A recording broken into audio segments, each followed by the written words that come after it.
Hello, today I'm going to be talking about alcoholism and binge drinking on college campuses. So I'm going to start with a survey that was conducted in the 2016 to 2017 school year. Of the 3,278 students surveyed, 21% reported drinking in a high-risk way, 55% reported having a hangover compared to the national average of 47%, and 44% reported blacking out compared to the national average of 34%. So, what is binge drinking? Manuel Herrero Montes defines binge drinking as a pattern of alcohol consumption characterized by the consumption of large amounts of alcohol in a short period of time followed by periods of abstinence. And blood alcohol concentration is not exactly the most important thing until it's 0.08 or more, because 0.08 is the cutoff to be driving under the influence. But to understand it better, if it's 0.08% is equivalent to 1/8 of a drop of alcohol to 1,000 drops of blood. And then for it to be considered binge drinking for men, it's 5 or more drinks within 2 hours, and for women, it's 4 or more drinks in that time period. It's also important to know what a standard drink is, because that also plays a really big role in how quickly you get drunk. But also with blood alcohol concentration, it depends on your sex, weight, what medications you're on, if you ate before, what you ate, and then what you've been drinking and how quickly. Here's a little chart to tell you like how someone might be feeling as their BAC rises. And then this is just how you figure out your blood alcohol. There's a few different ways to do it, but this was the least confusing because you didn't have to use any percentages. So I'm going to have you look at this number for a few seconds and just think about what it could represent. Okay, time's up. So this is the amount of students, college students, that drive under the influence of alcohol every year. Isn't that crazy? So each year it's estimated that about 1,500 students between the ages of 18 to 24 die every year from alcohol-related unintended injuries. About 700,000 students between the same ages are assaulted by another student who has been drinking. 150,000 students develop some alcohol-related health problems every year. 80% of college students consume alcohol to some degree. And then roughly 20% of students meet the criteria for alcohol use disorder, or AUD. So what are some of the effects of binge drinking? So there's the immediate short-term effects like a hangover, you can get sick, headache, lose focus, low energy. Legal consequences, especially if you're like drinking and driving. Unintentional injuries, it's very easy to have like a lack of spatial awareness and just bump into everything. Short-term memory loss, and then you can even be hospitalized, like alcohol poisoning, injuries, or you can even die. The long-term effects, health issues, organ damage, like hospitalization, and then you can struggle with mental health issues. Your relationships can suffer. School and work can be affected. It can set you back a bit in life. You can start depending on alcohol, and it's really tough to quit. It causes cancer, and not just in your liver. It can quite literally cause cancer everywhere. And it can affect your sex life and your ability to reproduce, considering you can become infertile. So here is one study from an article called "I Drink, I Get Drunk, I Fall Down, No Problem," and it's analyzing college students' binge drinking and related decision-making behaviors. This was 20 years ago, roughly 20 years ago, in 2006 at the University of Virginia, and it basically took students' drinking habits on the university's campus versus at the Foxfield races and how it impacted their decision making. So there were 2,000 students randomly selected, 250 men and women from every class, 430 responded, and then the final sample size was 244. And so then this is just like the demographics of everyone. So there were 3 survey instruments: demographics, year, age, gender, weight, anything else. Non-Foxfield is just on the university's like campus. So it's like daily drinking habits, home football game, drinking habits, and then on Halloween. And then Foxfield races, it's like if they attend, if they're drinking, what they're drinking, how long they're drinking, how they're getting there, how they're getting back home, what they eat, if they haven't ate, and then negative consequences. So here's the data. Here's the equation for how they figure out the estimated blood alcohol. And then it's honestly not that interesting. It's just how they did it. And then the graph on the right is just all the self-reported students. So there were about 244, I said, students, and then I forget, it was like 207, I think, were the total of like actual drinkers. So this is the data. It's a little overwhelming and a bit confusing. So the very first one, Foxfield number drinks, when it says all, it means everyone within the self-reported, the 244 students, just everyone. And then when it says drinkers only, it's just those who have reported that they were like drinking. So this graph on the right is everyone who was drinking in that. This is that number. And then for drinks at all three events is Foxfield races, Halloween, and a typical Saturday night. And then on the right, it's how many extra drinks these students have at the races. So almost 20% said they have like one extra drink at the races compared to a normal Saturday night, and then 17.4% say they have two extra drinks, and so on.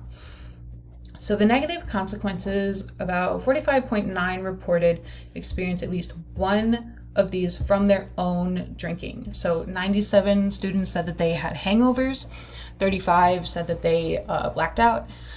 About 4 of them were involved with the police, 3 were treated in the emergency room, and then 3 were sexually assaulted. And then 41 reported experiencing at least one as a result of others drinking. So 56 people said that they had to take on the role of caretaker for their friends. 27 were physically abused. There was study interrupted, sleep interrupted. 13 had damaged property. 14 couldn't even like enjoy the race because they were taking care of their friends. And then 8 experienced unwanted sexual advancements. So this was transportation. Majority of them like planned out, like they all planned out transportation in advance. And I think like 97 it was percent like followed through with whatever plans they had. But like 3% like drove back while they had some drinks. And then this is if they ate anything before the races. Majority of them just had bread and water, and then just like random other things before. And then a lot of them did eat during the races, so they had like bread, meat, water. That's not food, but a lot of them reported eating like burgers and fries and chicken tenders, just normal greasy food that drunk people love. So what are some solutions? One solution is lower the drinking age. So one former president of Middlebury College said, oh, dang it, I always do that. And so he said that when the drinking age was raised to 21 in the 80s, it gave rise to young people, or to young adults abusing alcohol in social settings with no supervision. And then there are roughly 1,000 people in like college who die from alcohol on the highways. And then most of the deaths, they don't even take place in public, but in like at homes where, you know, underground dark corners where the law has like forced them to drink behind closed doors. And this also plays a role with a lot of people that I know, when their parents have exposed them to alcohol and like drinking from like an earlier age and like they supervise it, those people grow up to not have a problem with drinking and binge drinking. But those who are like sheltered and like told, no, you can't drink until you're 21, they tend to have issues with it. So if we lower the drinking age but require specialized training, it would be similar to how we teach people to drive. You do training, testing, and then you get a license that says you're eligible to drive. And so this was one suggestion, which I think is actually pretty interesting, and I think it would help because it emphasizes education, responsibility, and it also gradually increases like privileges and independence. And then this is the worldwide drinking ages. So if you look, there's not very many countries that have a drinking age over 21. Majority of them are like 18 or lower. This is quite a lot. So this was a study, I believe it was from the early 2000s, but they took sample sizes of each country and then how many drank, how many are heavy drinkers, men, women, and then the total. It's not exactly accurate because a lot of the sample sizes are very different. Like Ireland, the very last one has 102, and then Italy, the fourth one at the top, has 700.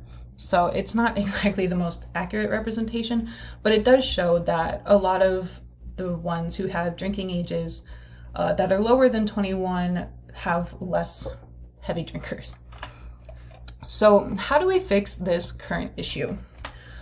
John R. Jung suggested these 5